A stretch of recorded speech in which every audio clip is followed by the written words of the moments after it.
the voice in your ears and the face on your screen. I'm Perfect Purpose, and this is Pro Football Sweden. Welcome to season 2 of Talking Football in Sweden. And feel free to comment and send messages about how we're doing. We love to engage with you guys. Okay, and today, joining me is my co host, Jalo Juice. Juice What's Man, up? what's going on, Juice? What's up, baby? I'm doing well. Exciting weekend watching some Swedish football. Yep. Another thing, guys, we're currently looking for sponsors, donations, and support staff to help us keep this podcast going throughout the entire season. Please send all inquiries to profootballsweden@gmail.com or hit the DMs on Instagram. The PFS podcast is available everywhere you listen to your podcast, and you can see us visually here on YouTube. Wherever you listen or watch, be sure to like, follow, and subscribe. Now let's get into some football.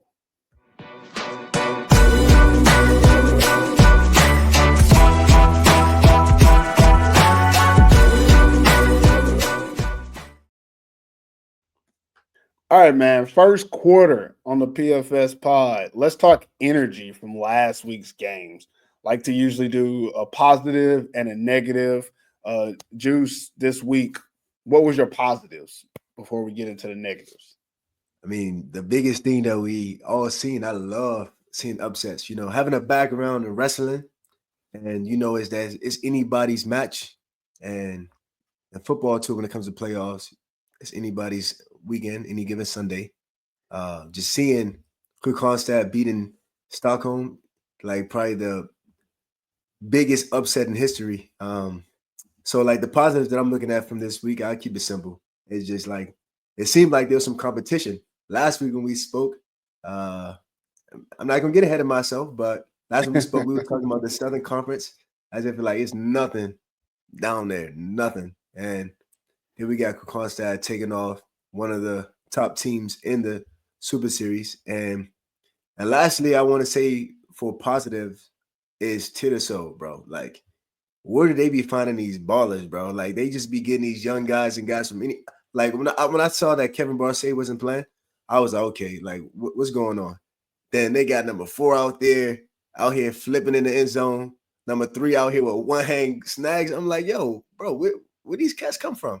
It's like sometimes you got to get some guys out of there to get these new guys in there to shine. So those are my positives for now. Yeah, for me, I'm gonna jump on your bandwagon about Tyresö, but I'm also gonna throw in OBK. I think even though Tyresö kind of controlled that game, I think that it never really was in doubt that they were going to win it. And their talent, I still think that Tyresö just always produces the most talent. Like you said, the number 4 and the number 3. And matter of fact, I'm gonna look up their names real quick so I can get it right. The number Devin 3, Hall, that's go ahead. Devin Hallberg, that's the number 4. Yeah. Anton, I don't know how to say the last name. Is it Björk or Jerk? I don't know. It's got a B and then a Jerk K. So Derek. Anton and Devin is what I'm gonna call them. Okay. Anton and Devin played really good in this game, and I think both teams played well. I think it was one of those games where it wasn't super exciting. It kind of went back and forth trading the ball because they were so evenly matched. And for me, like you said, upsets are great, but upsets make you wrong. We said the South was trash. I already was assuming that Karlstad and Stockholm were going to be the top 2 teams.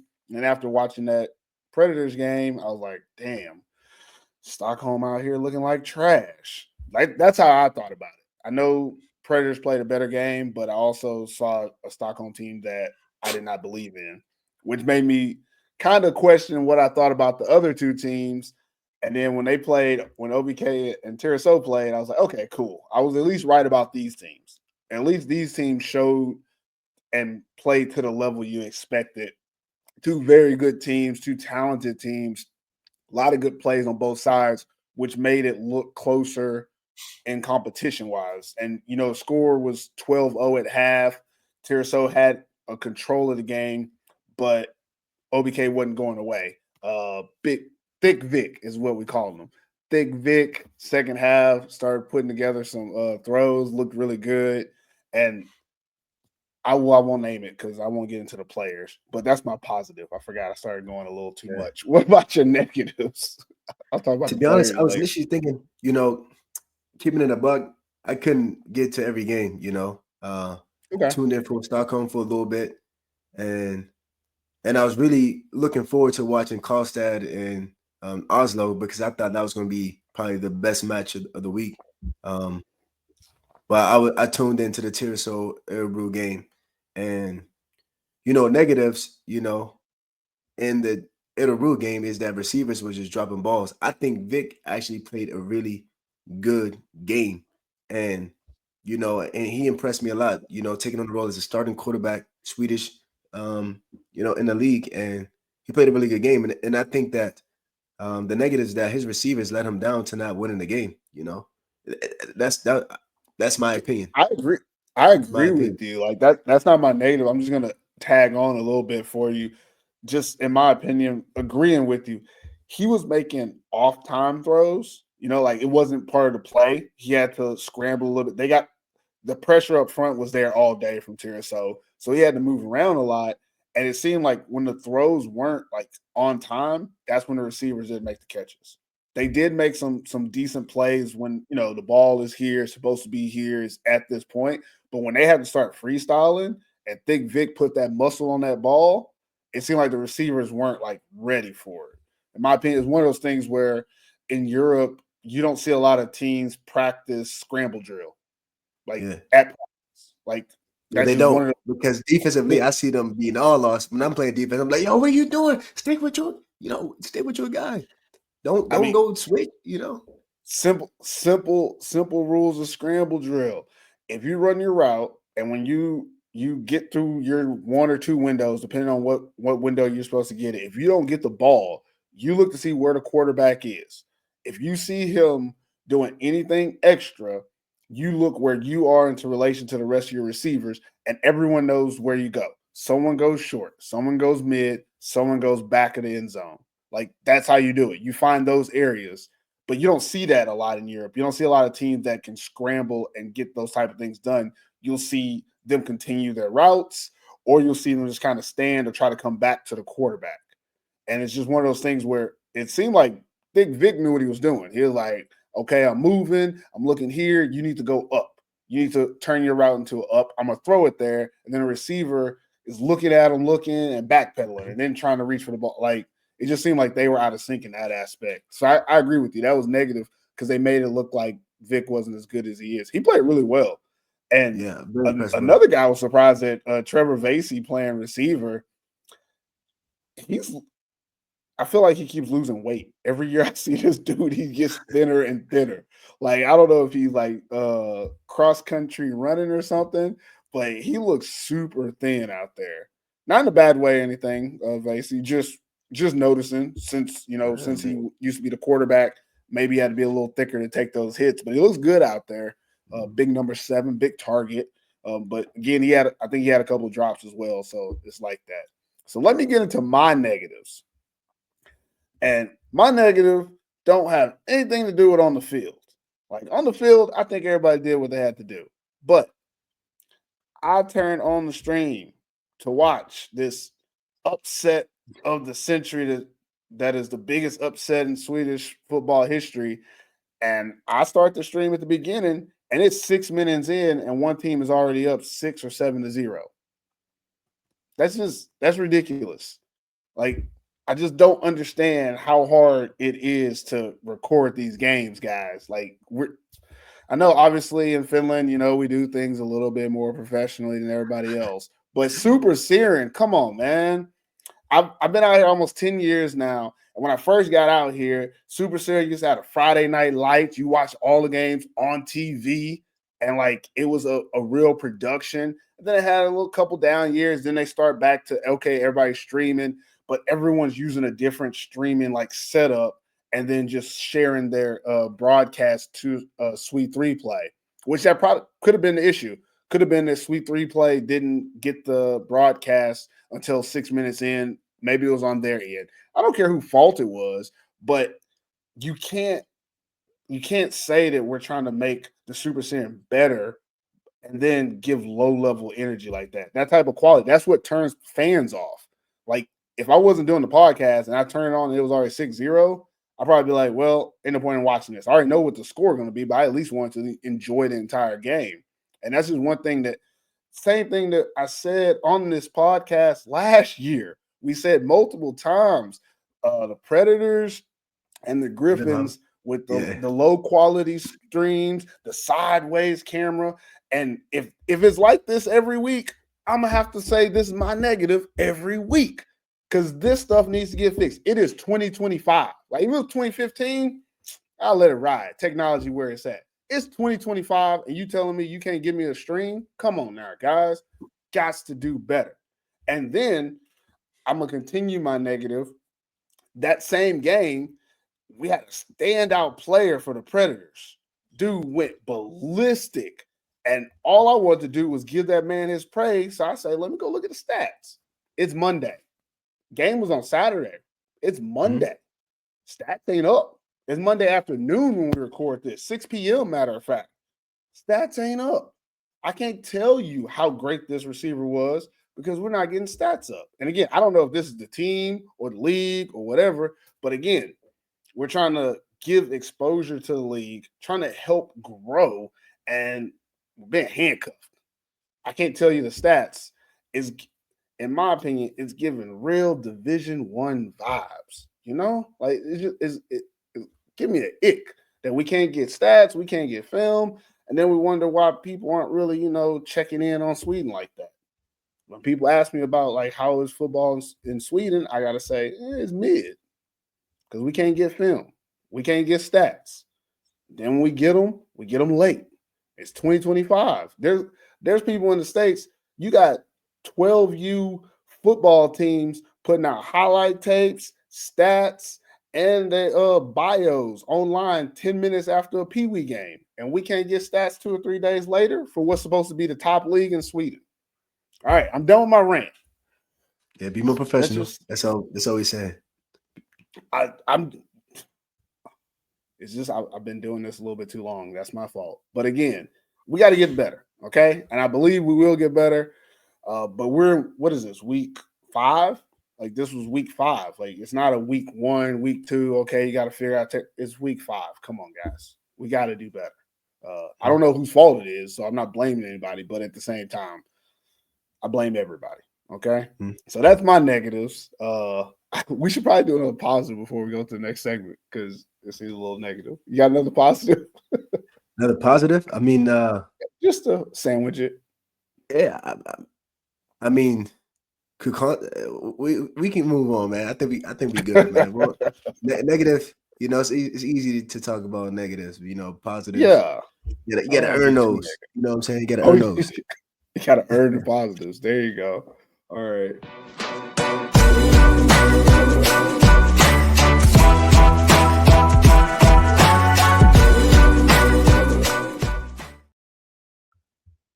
All right, let's drop into the second quarter where we're going to name the top performers from last weekend presented by Ballers Internationals. So, Juice, throw out a couple of guys that stood out from last week's game to you. Man, I already mentioned, you got to say his name again. Number 3 from Tyresö is Anton. Anton. That's all I say is Anton. Yeah. That one had snagged, He was having himself a day. But I would get on his swag points, though. I'm not a fan of them green gloves I think he had on. Not a fan of the green gloves. So that's a negative, But sticking to positive, bro, hey, you had a day. You had a day, young man. And the thing was, because I didn't know about him before, At least I don't remember if I even met him in Sweden. But point is, he had an American in front of his face, and I think he's a young cat. You know what I'm saying? So for him to not be all timid and, make plays like that, that's very impressive for a young guy. But another tip to you, young blood, you got to stop holding. You took your boy and even in the end zone touchdown back. When I was watching the game, bro, you was up in there on McDonald, up there on him. You got to be a little quick with it, But moving on to other key players, bro. Number 12 was it Debo from Kokonstad. Man, he Lou was head top Lou guys. Lou Debo? Is it Lou Debo? Yeah, Lou Debo. He was head Debo. top guy. Whatever. You know who you are. Number 12, I'm giving you your praises. And all of the other receivers, I'm giving you your flowers, as well. Jacob Stenberg, finally making that name that we knew from last year. We knew the athlete that he was. And you guys shout out the quarterback for Kronstadt as well, because I think Richardson was the last name. If I got it wrong, I think Michael Richardson. But if I get it wrong, you are number 7 for Kronstadt. He was getting the ball to them. He was making plays, and what I love the most about them, number in with this, is that they knew that Stockholm needed to come down to there. They had that 12. No, it actually wasn't a 12 o'clock game for them. Point is, No, they that was came the down there AIK and game. Yeah. they said, "Hey, y'all coming to my house, and we're going to dominate you guys." And they did that, So those were my top performance. All of Kronstadt receivers, Tyresö number 3, and the quarterback as well for Kronstadt. Yeah, for me, let me throw out my guys. I knew you were gonna name all those receivers because you like receivers. So I I decided to mean, they were go for balling. running back. I just watched the highlight. Like an hour ago, and I was like, "Oh, ooh!" And homeboy disrespected. I mean, we don't know if it was an accident or not, but he did the little head top and he topped Leo on the head. I was like, "Oh, Yeah. ugh.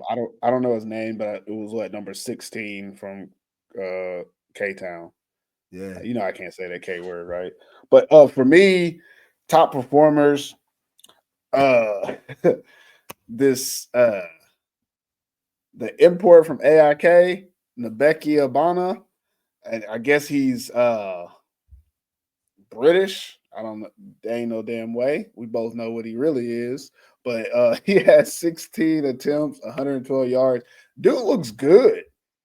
I liked watching AIK this weekend and them being able to control the game with the run and you could tell every time he got the ball, the defense was afraid that he was just gonna score a touchdown.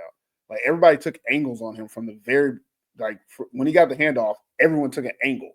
And he still was breaking the angles and was able to break tackles and show really quick lateral movement. I really liked watching him play. It was exciting to see running backs do stuff. So shout out to you, man. Don't know how well we're gonna keep that going against tougher competition, but it looked good this week. That's for sure. Other guy, another import running back, Jacob Brzezina from OBK. He had 21 rushes for 156 yards and a tutty. And this dude runs hard. That's one of the reasons I said that the game looked good between OBK and Tyresö is that OBK was able to run the ball. They just weren't able to pass. Like you said earlier, no one was catching the passes that Thick Vic was throwing, but when they handed the ball off the run back, they got a good 4 or 5 a pop. Like it was consistent. He ran really hard, broke a lot of tackles, and he was the main focus of the offense. And that's one reason that they kept the game so close was he was able to control time of possession and kind of control how much they could focus on the pass game from the defensive side. So they had to focus on stopping the run, which gave them opportunities in the pass game. They just didn't, convert those opportunities. So again, shout out to Jacob Brzezina and Nabeki Abana, top performers of the week.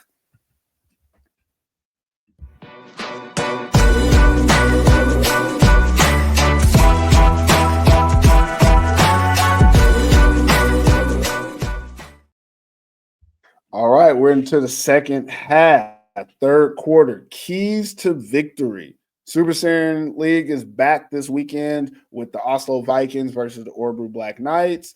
And then we have the Copenhagen Towers versus the Tyresö Royal Crowns. Those are our two matchups. Let's go over each and name what each team kind of needs to do to get a victory. We'll start with the first game. Juice, I'll let you go first. What do the Oslo Vikings need to do to win this game? This is already going to be a tough game for both teams, but for Oslo, they need to get the ball into Will Sewell's hands quite early. They can't wait late to get him rolling. Dre, he's going to have to bring his A game. He's going to have to honestly run as well as, passing the ball down the field. But he's going to definitely have to use his legs, be a complete dual threat quarterback. The offense needs to get going. Defensively, don't last point I give them. Don't think that Örebro receivers aren't, catchers. You know what I mean? Them boys, they do got two good brothers on the team. They have Vasey, another guy, I can't remember his name. So they do have ballers. So don't think that, okay, they're not going to catch the ball. We just need to stop the check running back. And that's another thing as well. So like at point B, third point, you need to stop the running back, stop the run. But got to be a complete defense. Do I flip it over right now to Örebro, or do we come back to Örebro after? Let's come back and let me knock this out a little bit about what I think Oslo has to do to win. Let's do it that All way. right. Yeah. So for me, I think for Oslo to win this game, their defense is going to have to be key. I think offensively, they're in a good position. I think they can score against the Black Knights. I'm not saying they're going to score a lot, but I think it's possible, and you just got to run your offense the way you want to. But on the defensive side, you got to stop the run. You got to force the Black Knights to win with Thick Vic. And I know that sounds counterintuitive, like, Thick Vic is the man. But just like we said earlier in this show, his receivers have shown a little bit of inconsistency. If you can shut down that run game and force them to have to throw the ball, this is an offense that is very likely to go 3 and out multiple times. You can force them into that situation if they can't run the ball. And that's going to be something that you have to focus on. I think they got to find a way to get Will Sal involved in the run stop game more than the passing stopping game. I know as a rusher, as an edge rusher, he's really great, but they kind of need him to be a run stopper in this game and make sure that running back gets no room to go anywhere, and then force that offense to use the passing game to beat them. And if they beat you with the passing game, they beat you with the passing game. Like, you can lose that way, but you can't let OBK run the ball on you. If they run the ball on you, you're giving them a two-way go to do what they want. You got to force them to beat you what they're not best at right now, and that's their passing game. All right, so let's move on to OBK. What do you think they got to do to win this one? OBK, you better make sure you circle numero uno, offense and defense. I mean, mainly defensively, you got to circle them because you need to have your run game being hot so Thick Vic can't get the ball to his receivers. I do think that this is a game where they will be able to pass the ball against Oslo. I do think that, but I don't think they're going to get like some crazy stats against them because Oslo is quite disciplined. But I just think that, if I'll be real, I think that Örebro receivers is better than Oslo Vikings DBs. Sorry. Also, sorry, not sorry. So hey. I mean, I know. Say it with your chest. Sorry, not sorry. But anyways, though, offensively for Örebro, no. Defensively for Örebro, you got to make sure you also circling number one, and you can stop him because we seen what he did last year against you guys at your home. He was and he was getting money against you guys. But get the run game going with your check running back. He's explosive. He's fast. Make sure you can double team Will or something like that. And I think the run game is definitely going to open up the pass game for them. You flip it around to the defense side of the ball, stop Will running the ball, and you definitely got to stop the quarterback because Dre is very explosive. He can't throw the ball. And if you can get yourselves to as many 3 and outs as possible, you guys can be successful in winning this game. Before I say mine, I was gonna ask you something about this damn game and I forgot. Oh man. Okay, never mind. It's gonna come back. I'll just go. Yeah, it'll come back to me. I thought about it while you were talking about it. I won't stop you. So for me, I think OBK, they probably will win this game. Oh, now I remember what I was gonna say. Let me throw it back. So what I was gonna ask you was this like a get back game, right? Because last year didn't OBK beat Oslo in the regular season, but then Oslo beat OBK in the playoffs? Yeah. So like If this I this remember is that correctly. game. Yeah, Yeah. so this is that game, and I have them both split in the series.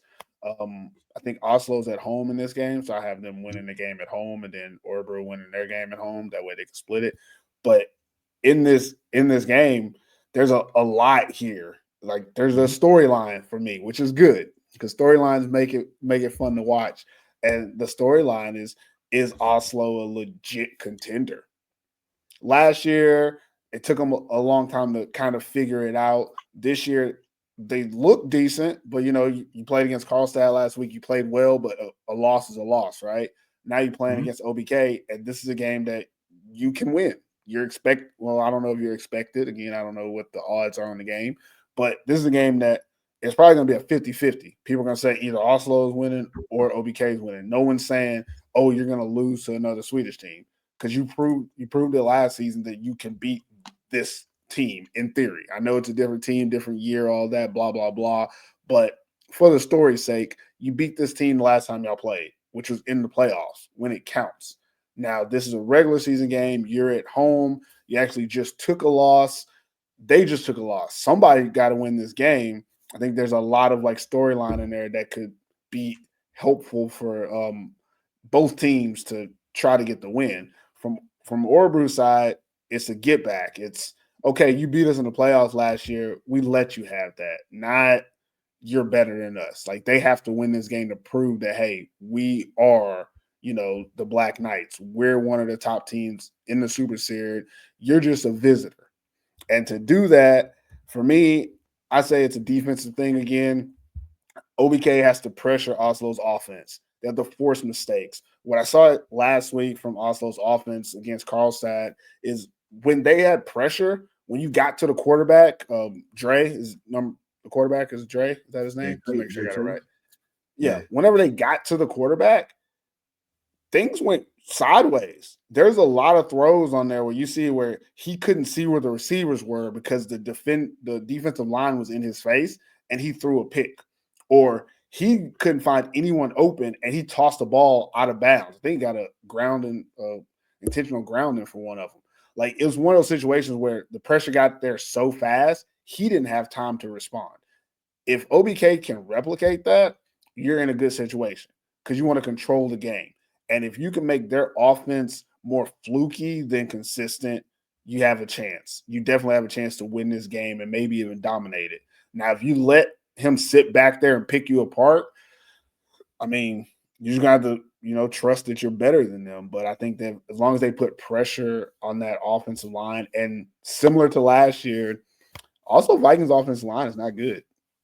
It's just not to like disparage the team or anything, but they're just not good. And I think as a unit, you can find cracks in there and put pressure on that quarterback and force that offense into some mistakes to help you guys win the game. That's all I got. Let's move on to the next one.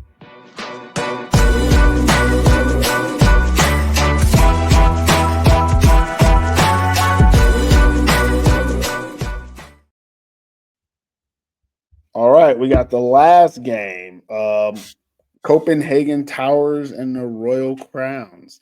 What do you think the Towers can do to win in this one, Juice? We're going to tell us first, huh? Hey, look, I'm a man of faith. I can introduce you to Jesus. I know some of y'all may want to pray to Allah, but Copenhagen Towers, you better pray that some guys that went to the Storms back to your organization because I don't see y'all winning this game. Keeping it a buck. When I say keeping it a buck, for some of you guys, that means I'm being honest. I got to explain the lingo a little bit. I'm keeping it a buck, and I'm keeping it 100. Keeping it 100. Y'all gonna need some players coming back. Y'all gonna have to loan some guys from the Nordic Storms in order for y'all to win this game. But if I can give you some type of tip, watch film like like the Kristianstad did. I could tell that Kristianstad, they saw some things that the team from Poland did against Stockholm, and they utilized the same thing. They was running rip routes. They was doing concepts that I saw that They seen the other team beat their opponent. So watch film, see that your opponent's weaknesses, and copy them. Copy and paste. Chat GPT, like Chat GPT. matter of fact, that might be a tip. Hey, Chat, how do we beat Chat GPT. How do we beat the Royal Crowd? That's crazy. that? For me, I think I agree with you. I don't think that the Towers really have a chance to win this game, but I think they keep it closer than what people think. I think for them at this point, it's how can we get better and keep the, keep our dignity, keep the score to a respectable amount. For me, I would say play safe on defense. Make Tyresö execute. One thing that I've noticed from years of watching Swedish football, especially Tyresö, is they always have talent. They rarely have discipline. And this year is no different. If you watch their team, they make a lot of big plays, and that's how they win games. But if you take away those big plays, they're not a team that's going to nickel and dime you down the field.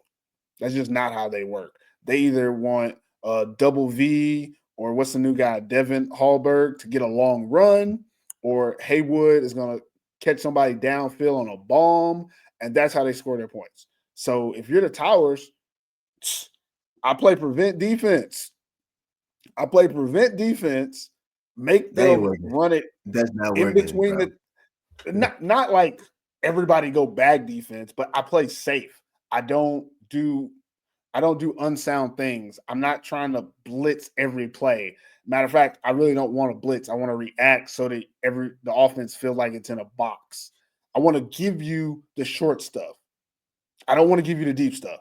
If you can beat me with screens, beat me with screens. I want everybody rallying to the ball. That's all we're doing. Just rally, effort, show effort, and make them get 3 yards, 5 yards, 3 yards, 6 yards, 4 yards. Make them do that instead of letting them get 14, 16, 30-yard bomb. Now they get 5-2, 30-yard touchdown. Like, you got to stop that. So you got to play safe. And when I say play safe, I mean don't do anything that's crazy, but also let them know what you're doing. Let them know, like, hey, I'm gonna give you the shallows. I'm gonna give you the screens. And then if they take that, which they should, force them to make good plays. And Tyresö is one of those teams that they'll let you hang around. That's what they basically did with OBK last week. Is they had more talent, but they didn't have the discipline to do the small stuff over and over and over. They have to have the big play. So your best bet for the Towers is to prevent the big play and make them walk you down the field. It's rare that we've ever seen Tyresö just walk a team down the field. I'm talking, no 20-yard plays going down the field. That's just not their style. So what'll happen is they'll get bored. They'll take a shot. It won't be there because you're playing a very safe defense, and then you get them off the field. And that's going to lower how much they can score on you and how the game goes. Offensively, you take your shots. What I would do is I wouldn't hold the ball offensively. Offensively, I play like every drive is 4 down territory. I wouldn't even worry about punting because this is the only chance you have to get any points. You're not going to score points on defense. Offensively, the only way you're going to do it, throw the kitchen sink at them. You got nothing to lose except for the game, which you've already lost enough. It won't really matter, right? So throw the kitchen sink on the offensive side. That's my advice. I mean, it might not be great advice. I can definitely tell you that. But if you want to win this game, play safe on defense, throw the kitchen sink at them on offense, and see what shakes out. That's it. That's all you can do. They ain't gonna win. Let's flip it to the other side. What do you think Tyresö needs to do to win this game? Yeah, I basically put in my notes like Tyresö, don't go down there thinking you won the game before you got on the field. Let me repeat that. As Purvis just said, y'all can be in the eyes of other people as an undisciplined team. Don't think that y'all gone down. Yeah, I don't know if they come into them or it doesn't even matter, but don't think that y'all won the game before y'all play the game. If y'all traveling, Wait, is the game home or away? I need to know this. I think that Copenhagen is at home. Okay. Yeah, So don't go down I there have buying your Copenhagen first. don't go down there buying your drinks already so that you're gonna have your little celebration party back on the bus. Don't do that. Don't do So that what too they gonna early. do if they win? So what if they win though? Like they gotta have the drinks ready. Hey, You all gotta right, have it in look. case you win or in case you lose. You know, you gotta have the drinks. No, Can't you know not what I'm have the saying? drinks. But hey, point is I'm just trying to make a point. And let me see my next thing. Uh, just play Tyresö football, the good Tyresö football, not the undisciplinedness that Purvis talks about. Play the good Tyresö football, RPO. Offensively, let Jay do his thing. One thing that I love about Jay when I see him on the field, I don't know their game plan, is that he's one of many quarterbacks that played in Sweden or in Europe that looks like he's controlling the team, Mm-hmm. offensively. True. I see that boy signaling almost every play. He looks smooth. He in his little stance, everything is just beautiful. You know what I mean? Poise. And he climbs up in the You know what I pocket. like about him? Whenever he like rears back to throw that deep pass, I'm always like holding my breath, like, oh my God, he's gonna throw a dime to somebody. It's Yeah. exciting to watch. And number 12 caught that joint at the end. You know what I mean? Like Yeah, that was yeah. crucial. That was crucial for him, critical for them. But let Jay do his thing. The cornerbacks wise, I think they probably get the best cornerback group. So and no fly zone on you guys. Send them pressure because y'all got two good cornerbacks. Y'all can put pressure on Copenhagen. Get out there and get your dub. Um, I got a very similar thing to say, but can I make fun of one of their cornerbacks real quick? Let me throw this out here. Who was it? Where's the little notes at? I'll be taking Don't notes, tell me it's guys. Sebastian. Nah, it was Doidvus Konkievich. I can't say his last name. Yeah, I, Doidvus K. You know what I'm talking about? Number yeah, I know you're 14. talking about. Yeah, That 14. that pick six early in the game against OBK that he had, it was a pick six. It would have easily been a walk-in touchdown. And he dropped that thing. He got too excited. He broke on like a hitch or something. Like it was a basic route. He jumped that thing and then just dropped it. And I was like, no. That's that Tyresö type stuff. Like he's a very good cornerback. I'm not saying like he's bad, but He's not used to doing. He's not used to doing that. But I've been there but before. You've been there. yeah, You've been there probably yeah. thousands of times. Hold on. First of all, Hey, I wait, ain't I never. ain't trying to say you don't got hands, but we've been there. Hey. Look, All there's right. one thing I'll tell you. There's some things I'm good at, some things I'm not good at. One thing I ain't never done is when I had opportunity to get an interception for points the other way, I ain't never dropped none of those. Now I've dropped some where you like I'm reaching out and it looks like a weird angle, yeah. But he broke on that thing, like he was already in the end zone, and then he dropped it. And again, I'm not like saying something bad about I've you, been man. I'm there. just saying like it is kind of part of the story that this team is that good that you have that kind of talent that you can break on that ball. That takes great skill, ball awareness to understand your opponent, what route they're running, knowing when to break on the ball, and then get there. And you're there. And I, like you said, I know he can catch. I know that normally he'll probably make this play 9 out of 10 times, but that 1 out of 10 that happens for Tyresö. That's the type of team they are. Sometimes they just don't execute some of that stuff, but they're so good. And again, I'm still giving you guys flowers. They're so good, so talented that that type of mistake doesn't come back to bite them in the ass against most competition.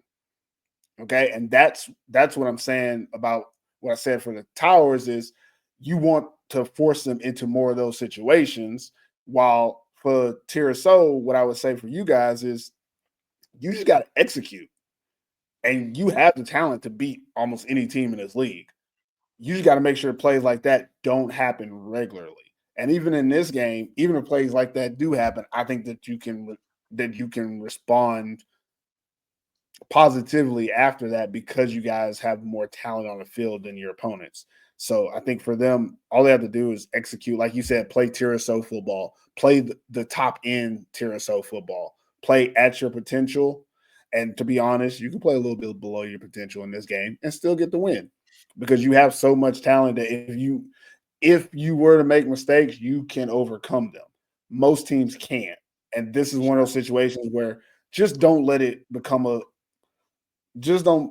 like an avalanche of bad luck. Don't let luck have anything to do with it. Just play that you're the better team and play your way. I wouldn't if I was Tyresö, I would come out with a very simple game plan, not too much tricky type of stuff. Let's not do what I saw in this game. I actually got this written down in my notes too, man. I'll be taking notes now that I'm watching. When there was 2 minutes left in the last game against OBK, they're in the red zone and they're doing a little jet sweep with the new running back number 4, and they do an option left-handed to double Yeah. V, and he drops it because he hasn't caught an option all day. Like sometimes that's how it is with option. Like you just don't know where he just reached. He was too far back. He didn't have the right leverage. They lose the ball. It's less than 2 minutes left, and that type of thing could have cost him. Luckily, OBK threw an interception right after it because their defense is good enough to take the ball from them, and it didn't really affect them. But those type of things are the things you want to avoid. And again, there's that good that even if you make that type of mistake, it might not hurt you against lower competition, which we're saying the Towers are lower competition.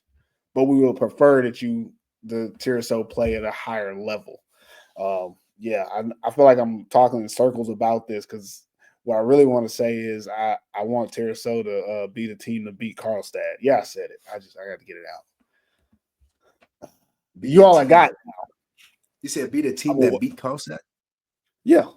Because obviously we all want to see, somebody beat the team that is supposed to be the best team. And, they're the closest we got to it right now. Out of all these teams, they're the team that looks like they could be on the level of Karlstad. But we'll see. I think at some point Karlstad might slip up. They might slip up. Yeah, but to who? Like, again, it's similar to Tyresö. Like, if they can slip up to OBK, which they did, like I just told you, in the last 2 minutes, they could have lost that game. But they're good enough that even a slight thing like that isn't going to hurt them. Most of the teams aren't good enough to even get that type of luck or hurt them. Like, think about it. With 2 minutes left in the game, you got to drive the whole field to score. What team do you think can do that against the Royal Crowns? Only one. You think Karlstad could do it. And then when you look at Karlstad, Stockholm definitely can do it too. Once they fix the quarterback situation, yeah. See, you're working off potential, not past. That's what I'm saying. But it's going to happen. In theory, the Predators could do it, right? They have the talent. In theory, I'm just saying. You're right. The Predators to a certain degree. Yeah, but that's what I'm saying with Tyresö is that they just got to play their ball and limit the mistakes that they make. If they limit the mistakes that they make, they're one of the best teams in the league, and this is going to be a rout. But also, they are a type of team that'll get ahead of themselves and make, they're always due for a trap game. So again, I just hope that they execute and their talent will win out in this one for sure.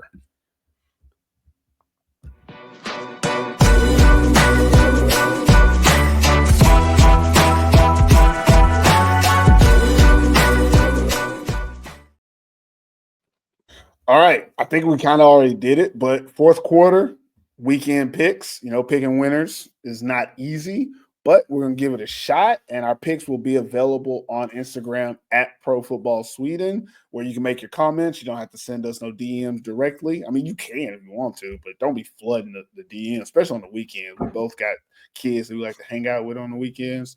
So you can just see our picks and put some comments. I love to talk on the comments. I like replying to comments on Instagram. So, say something on the post and then I'll chat with you guys. I'm cool with that. But getting to the picks, let's go over our picks and why. First game, Oslo Vikings versus Örebro Black Knights. Who do you have and why, Juice? Look, I had to make a on-camera decision, because if I keep it a buck, I really don't know who's going to win this game. It can go in either way, 50-50. But I already know who you're going to pick, and I do want to slide with them as well. What I mean by slide with them, that means I want to side with them, which means I'm going to choose them. I got my lingo coming out today. I'm gonna go with Oslo for this one. I'm gonna go with Oslo for this one. And why? Simply because I think that Örebro will put up a fight, but I think that Oslo is gonna just have the more. Well, I picked Örebro last week and they didn't get it done against Tyresö, so I'm thinking, logically speaking, Oslo is going to bring the same type of game plan that Tyresö brought, but more that Oslo is going to bring the. How do I say this? Oslo is going to bring a game plan that I think that Örebro is not going to be able to just match up when it gets tough. I think when it gets tough, where this because it's going to be a back and forth battle, and somebody's going to make a mistake, and I think that Oslo is going to be on that side that is going to finish and win the game. I think you're absolutely wrong. Hey, I could be wrong. To be honest, No, I think that I might be wrong.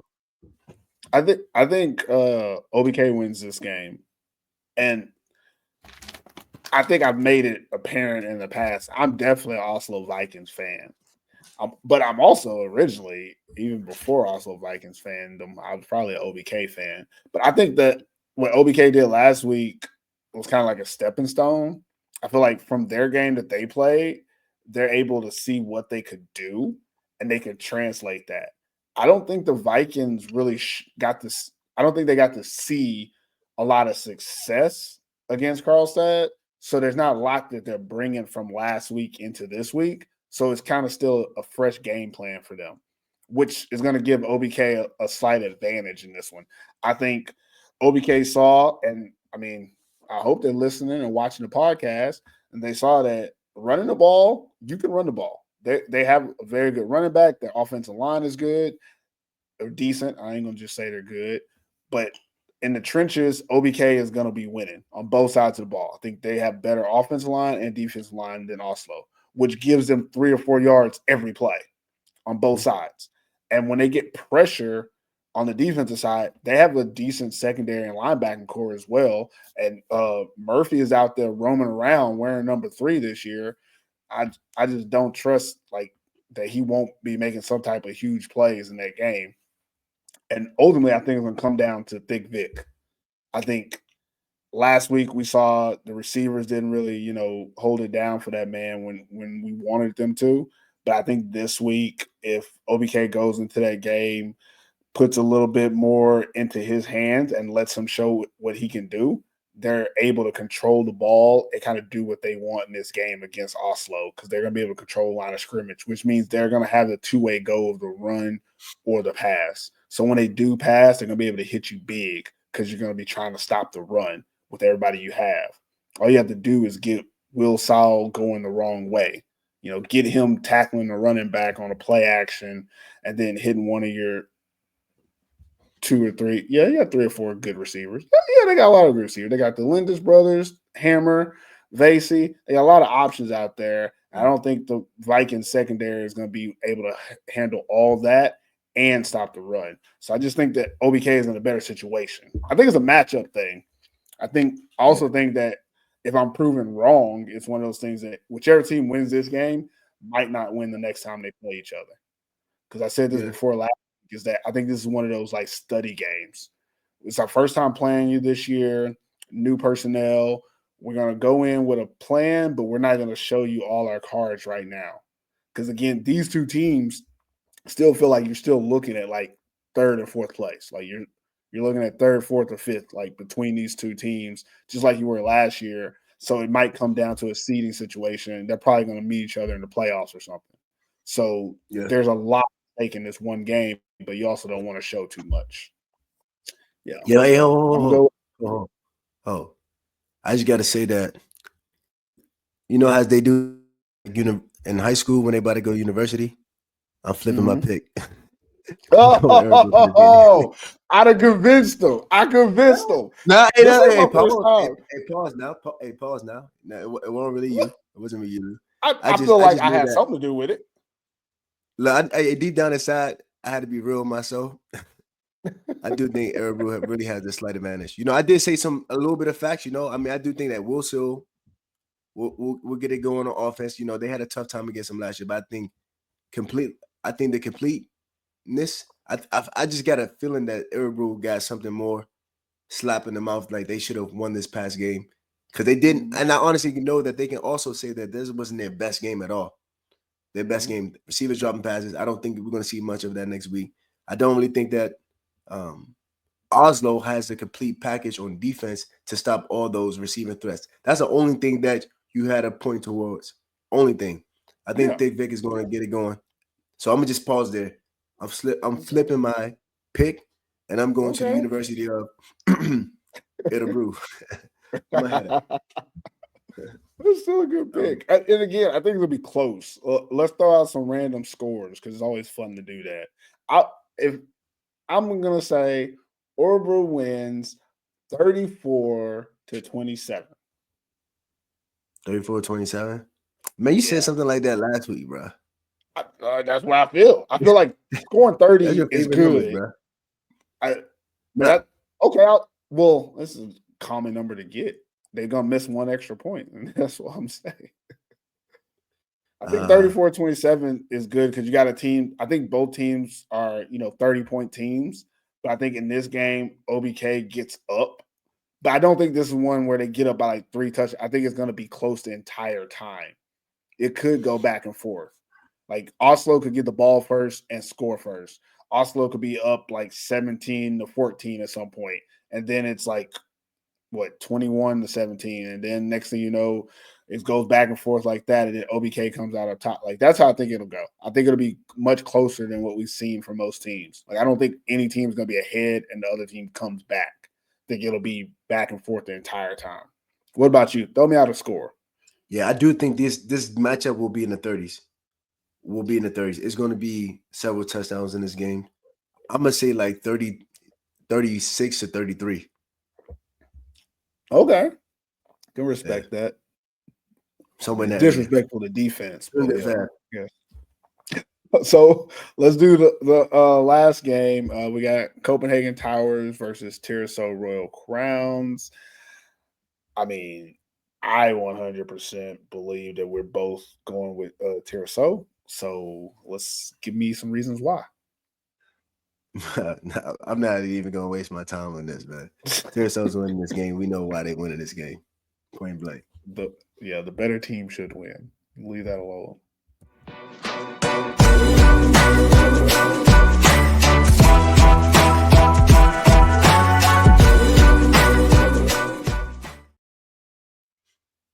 That's it for this episode of Pro Football Sweden. Anything we missed that needs to be discussed? Ah, I don't know. Anything you Some want to things throw running in for around this my head. overtime? OT. Uh, there You was want some me to hits in this start, and game. then if you think of something while I start, you want me to do Now, that? I mean, I was thinking about because I watched a lot of the Tyresö game. I did like the Okay. uh, was it Brockwell was booming a bit in this game, booming a bit in this game, and I think he was a good factor why Jacob didn't like take off crazy, because he had that type of matchup. Uh, Mm. Main thing that I'm thinking about is like, guys, I do love that guys are celebrating a lot more, but now guys, you get the opportunity to wear visors, these tinted visors, man, put that swag on, you know what I mean? Work on your drip. Yeah, get that drip going, oh, shout out to Oslo Vikings, bro. Their uniforms, to me, I love the red. The Shout out red to Rayer, I ones? guess I should say. Yeah, the red joints I was smooth I to me. could I didn't see any photos of them. I saw photos of the white ones, but I haven't seen any photos of the red ones. I only saw the game, and the game, the video quality wasn't that good. But they're Bro, they nice, them like red the ones. SEC. They're like an SEC school, like Arkansas or something. You know whose jersey? I like the Griffins all white jerseys. I like them things. Them Yeah, things smack to me. yeah. I I like vibe with purple. ARK jerseys too. Yeah, yeah. Icor got Well, hey, yeah, the go ahead. the Griffins, they're all white. It's just a little bit of purple. So it's a nice, like Yeah. royal kind of clean look. But ARK, Mhm. I love their unis up close, but I don't like them on the field because like they have that stretchy black where a lot of their players are wearing a jersey that's too small, so it starts to look white, like that see-through black or whatever on the jerseys. And that's the only reason I like the jerseys, but I feel like some of them should wear sizes that fit them. I ain't gonna say who, but they probably know who I'm talking about too. Yeah, Uh, they know. hey, McDonald number 12. I Mhm. vibe with his drip too. I vibe with his drip. Okay, all right. Number 12, the DB. I mean, I guess DBs want to wear 12 now. Travis Hunter, got that going. But the double arm, I was like thinking to myself, I was like, man, I gotta give me something, on my arms this year. Probably one leg sleeve, dunk cleats. But that's it though. I'm gonna turn it back over to you because I'm talking about Yeah, nothing. the visor thing is cool. For me, my overtime topic is gonna be stats, man. I just want to say this real quick.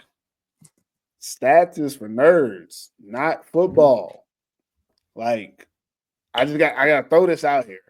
People, the season is just started. We're a couple weeks in, and I also got the AFF about to come up, and people love to throw out stats about, well, we scored this many points, or this guy has this many yards, blah blah blah.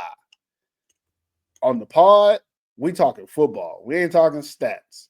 We love to confirm with stats, but let's be realistic, especially this year in the Super Serien. You got teams that are playing, who was it? OBK, first two games, you play against Predators and the Griffins. You score 40 points a game in those two games. Some of the stats are inflated because of that. You got a whole bunch of yards. Some people got a lot of tackles. And people are like, oh, this guy's number 3 in tackles, or this guy's number 4 in reception yards or receptions. Look at the value of what you're doing, guys. Like, that's why stats are for nerds. Like, you're looking at numbers, you're not looking at football. Even right now, Super Serien website is updated saying that, we have stats and leaders on the stats board right now. Yet one game is missing. Like I said earlier in the show, the Predators game wasn't uploaded. The stats weren't uploaded.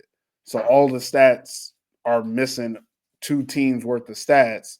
So it's not even accurate. So again, just because Hey, the stats say so, number 12 for the Predators. He's probably leading. but we don't know.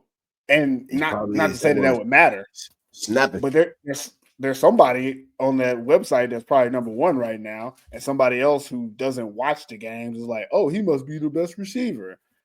I mean, but we watch the game, so we know that the leading receiver is probably old buddy from the Predators.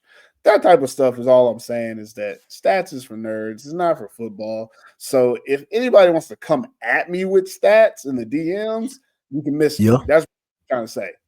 Because someone already came at me saying that we beat this team that you had ranked here, and we had this many points against these bad teams, just like these other teams. And I'm like, come on now. If I beat a team 40-0 and you beat that same team 27-0, that's not comparative. We both beat that team. That's the only thing we can compare. The scores and stuff is all about matchups, timing, play selection, a lot of variables. So stats are just stats. They're for the nerds and not for football. That's my overtime rant. And again, I want to apologize too on this episode. I feel like I did a lot of ranting, but again, some stuff had to be said, guys, and I'm gonna say it. Since we're here, I'm gonna say it. That's it. Overtime over. Good luck to all the teams this weekend. We'll be back next week with more insights and opinions. Please like, follow, and subscribe on all socials. Pro Football Sweden. We will see you next week. Peace. Deuces.